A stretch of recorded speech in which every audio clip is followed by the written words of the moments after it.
Sharq Turkistondagi ayollarmi o'tirib chiqib pozitsiya bildirishga majburlandi. Uyg'ur ayollarmi diktator kommunist partiyaga ergashib menish to'g'risida qasam berishga majburlandi. Uyg'ur ayollarmi diktator kommunist partiyaga ergashib menish to'g'risida qasam berishga majburlandi. Atalmış Xitoy xalq to'rining 1-iyun kundagi sahifasida berilgan xabarda ma'lum bo'lishicha, Sharqi Turkistonning Charchan noyasidagi Uyg'ur onalar Xitoy kuchlari tomonidan Mehribon onalar kollektivi nomida 26-may kuni yig'ilib, dadil o'tirg'i chiqib, aniq pozitsiya bildirish faoliyat o'tkazishga majburlangan.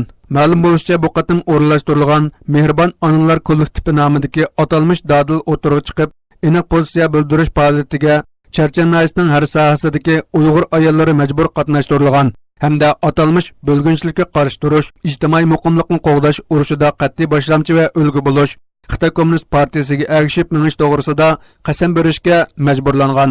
Yaqinda bu Sharq Turkistondagi Uyg'ur musulmonlarining Xitoy hokimiyatiga bo'lgan g'azab nafrati va qarshilik harakatlarining ish berishiga ergashib, Xitoy Kommunist partiyasiga sadoqatni bildirish, aniq maydonni ifodalashdek bir qator faoliyatlar avj oldirayotgan bo'lib, buningga norozi bo'lgan yoki maydonni ifodalashda Xitoy hokimiyatining kutgandek ish harakat va faoliyatda bo'lmaganlarni terrorchi va asabiy degandek tuhmatlar bilan tutqun qilayotganligi oshkora bo'lmoqda.